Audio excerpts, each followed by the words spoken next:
Nesse vídeo nós vamos falar sobre os alimentos e seus derivados que mais causam alergia nos cães e gatos.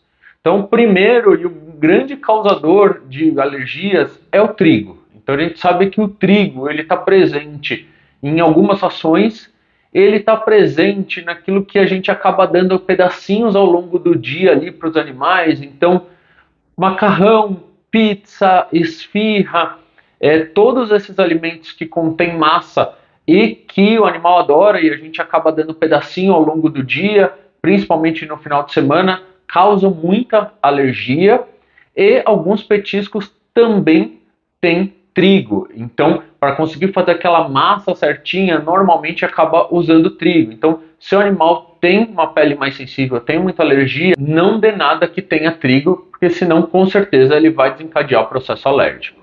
Depois do trigo, a gente vê muitos casos de animal com alergia a arroz. Então o arroz ele está presente em quase todas as rações, então é bem comum a gente ver animal que quando a gente tira o arroz da ração, passa por uma ração grain-free, o animal para desenvolver o processo alérgico.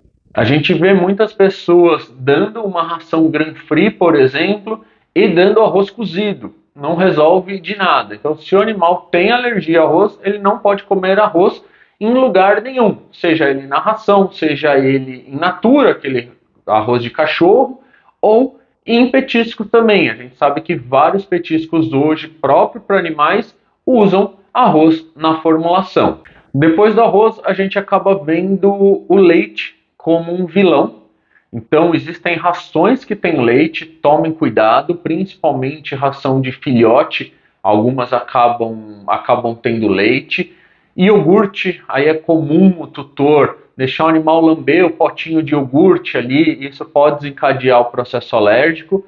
Massas, a maioria vai ter leite, e aí você junta o trigo e o leite, por isso que desencadeia tanto o processo alérgico. E alguns petiscos, de novo, principalmente os de filhote, contendo leite na formulação.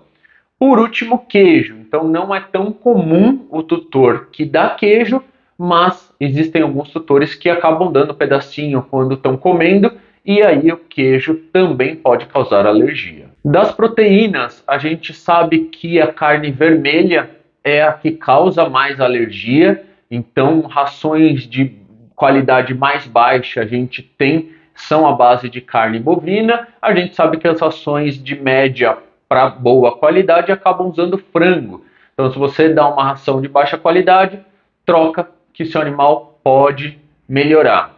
Existem algumas pessoas que dão a carne in natura, então seja ela crua ou cozida, se o animal tem alergia, ele vai desencadear o processo alérgico. E existem dezenas de petiscos que usam carne na formulação. Eu diria que a maioria deles vai usar carne e não frango. Então tomem cuidado porque também pode desencadear o processo alérgico. E por último, os legumes. Então a gente sabe que frutas e legumes é bem difícil desencadear o processo alérgico, então assim, é bem difícil mesmo. Porém, a gente vê nas raras exceções quando a gente pega um animal com alergia a legumes, a maioria das vezes está atrelado aos legumes que têm beta-caroteno. Então, os legumes que têm beta-caroteno são os que são alaranjados. Então, como cenoura, abóbora. Se o animal tem bastante alergia, evite esse tipo de alimento. Começa com outros legumes e aí depois pode até testar ele, mas de começo já não começa com esse tipo de alimento, porque se por um acaso for dar alergia, a probabilidade é maior que seja neles.